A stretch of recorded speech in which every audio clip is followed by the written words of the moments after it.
जय माता दी दोस्तों, स्वागत है आपका हमारे YouTube चैनल भक्ति की शक्ति में। दोस्तों, आज हम आपको सर्वपितृ अमावस्या की कथा सुनाने जा रहे हैं।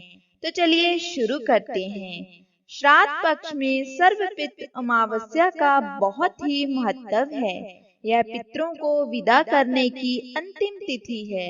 अगर कोई श्राद्ध तिथि में किसी कारण से श्राद्ध ना कर पाया हो या फिर श्राद्ध की तिथि मालूम ना हो तो सर्वपितृ श्राद्ध अमावस्या पर श्राद्ध किया जा सकता है। आइए अब जानते हैं इस तिथि के महत्व की पौराणिक कथा के बारे में। देवताओं के पितृगण अग्निश्वास जो सोमपत लोक में निवास करते थे, उनकी मानसी कन्या अश्वोदा नाम की एक नदी के रूप में अवस्थित हुई। मत्स्य पुराण में अश्वोद सरोवर और अश्वोदा नदी का जिक्र मिलता है, जो कि कश्मीर में स्थित है। एक बार अश्वोदा ने 1000 वर्ष तक तपस्या की, जिससे प्रसन्न होकर देवताओं के पितृगण अग्निश्वास्तव और बहर्षिपद अपने अन्य पितृगण अमावसु के साथ अश्वोदा को वरदान देने के लिए अश्विन अमावस्या के दिन उपस्थित हुए। उन्होंने अश्वोदा से कहा कि हे पुत्री, हम सभी तुम्हारी तपस्या से अति प्रसन्न हैं, इसीलिए जो चाहो वर मांग लो। लेकिन अश्वोदा ने अपने पितरों की तरफ ध्यान ही नहीं दिया और वह अति तेजस्वी अमावसु को अपल निहारती रही।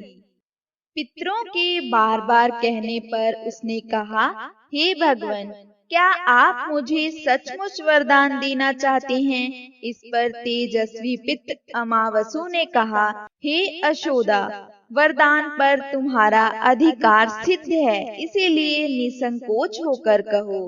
अश्वोदा ने कहा, भगवान, यदि आप मुझे वरदान देना ही चाहते हो तो मैं तत्क्षण आपके साथ रमण कर आनंद लेना चाहती हूँ।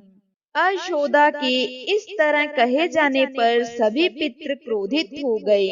उन्होंने उसको श्राप दिया कि वह पितृलोक से पतित होकर पृथ्वी लोक पर जाएगी। पितरों के इस तरह श्राप दिए जाने पर वह पितरों के पैरों में गिरकर रोने लगी। इस पर पितरों को उस पर दया आ गई। उन्होंने कहा कि तुम पतित योनि में श्राप मिलने के कारण मत्स्य कन्या के रूप में जन्म लोगी। पितरों ने आगे कहा कि भगवान ब्रह्मा के वंशज महर्षि पराशर तुम्हारे पति के रूप में प्राप्त होंगे। तुम्हारे गर्भ से भगवान व्यास जन्म लेंगे। उसके उपरांत भी अन्य दिव्य वंशों में जन्म लेते हुए तुम श्राप मुक्त होकर पुनर्पितृलोक में वापस आ जाओगी। पितरों के इस तरह कहे जाने पर अश्वोदा शांत हुई। अमावसु के ब्रह्मचार्य और धैर्य की सभी पितरों ने सराहना की एवं वरदान दिया कि यह अमावस्या की तिथि अमावसु के नाम से जानी जाएगी। जो प्राणी किसी भी दिन श्राद्ध ना कर पाए, वह केवल अमावस्या के दिन श्राद्ध तर्पण करके सभी बीते 14 दिनों का पुण्य प्राप्त कर सकते हैं और अपने पितरों को तृप्त कर सकते हैं। तभी से प्रत्येक माह की अमावस्या तिथि को सर्वाधिक महत्व दिया जाता है और यह तिथि सर्वपितृ श्राद्ध के रूप में भी मनाई जाती है। उसी पाप के प्रायश्चित हेतु कालांतर में यही अश्वोदा महर्षि पराशर की पत्नी एवं वेद व्यास जी की माता सत्यवती बनी थी। तत्पश्चात समुद्र के अंशुभूत शांतनु की पत्नी हुई और 2 पुत्र चित्रांगन तथा विचित्र वीर्यों को जन्म दिया था। इन्हीं के नाम से कलयुग में अष्टका श्राद्ध मनाया जाता है।